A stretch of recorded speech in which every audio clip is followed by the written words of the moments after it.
माता के बेटे की आवाज, एक भारत माता के चरणों में शहीद होने वाले एक पुत्र की, एक बेटे की आवाज आप तक पहुंचाने की कोशिश कर रहा हूं। एक भारत का शहीद सैनिक कहता है, एक सीमा पे तैनात होता हुआ सैनिक कहता है, फिर वापस आऊंगा, फिर वापस आऊंगा, हर्षतें बाकी थी अभी बहुत सी पूरी करने को। एक दिन की अंतिम वेला भी नहीं थी, एक दिन की अंतिम वेला भी नहीं पाया, उस वेला में जी नहीं पाया। टूटी खिड़की दिमक लगा, दरवाजा मेरे घर का बुलाता रहा मुझे, लेकिन मैं कभी जा ना पाया।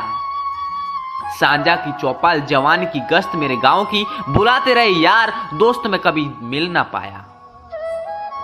पिता की तीखी डांट में छुपा मीठा प्यार सहलाता रहा मुझे, मैं कभी महसूस न कर पाया।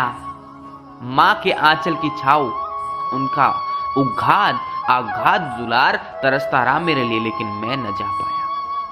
एक देश का सैनिक कहता है, मैं अपने घर परिवार, माँ बहन, पिता भाई दोस्त सबको छोड़कर अपनी मातृ सेवा में, अपनी राष्ट्र सेवा में तैनात रहता और उसी के अंदर एक लीन हो जाता है। वो कहता है, बहन भाई के संग की उदम वाली यादें रोज याद आती, लेकिन मैं कभी शामिल ना हो पाया।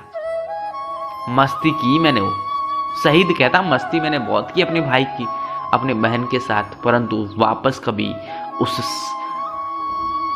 कभी उस वेला में कभी शामिल ना हो पाया। मेरी याद में बैठी वो करती रही तारों से इकरार, उसके आंख की अश्रुधारा का हिस्सा बन न पाया। करती रही मेरी नन्ही सी जान अपने पापा का इंतजार, मैं कभी सीने से लगाकर उसकी धड़कन सुन न पाया।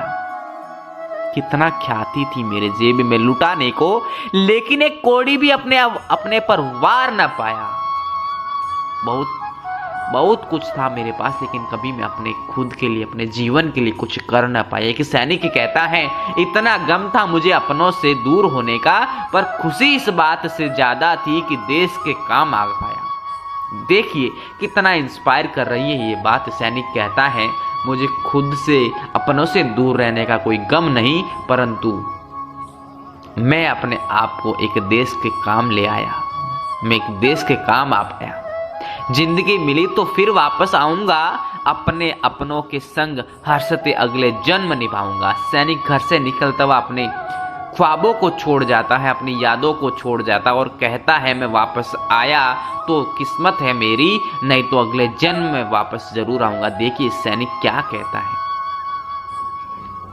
ये लाइनें, ये पंक्तियां कहती है एक सैनिक की दिल की बातें, एक सैनिक के मन की बातें, उसकी मनसा क्या कहती है और कितना प्रेरित करती है ये बातें, कितनी अच्छी बातें ये बताती हैं। देखिए सुनने में काफी एक इंस्पायरिंग बातें लग रही हैं। Thank you so much. ये लाइनें एक लिखी गई मेरी कलम, वो पन्नों से जानी जाने वाली मेरी सिस्टर, मेरी दीदी खुशबू ने लिखी है और बहुत प्यारी पंक्तियां लिखी हैं। Thank you so much. अगर ये आपको पंक्तियां अच्छी लगी हुए तो मेरे चैनल को लाइक, शेयर और सब्सक्राइब करना बिल्कुल ना भूलिएगा। Thank you so much. और एक बात, मुझे नेक्स्ट टाइम एक कमेंट में एक बात बताइएगा जो आपको अच्छी लगी हो।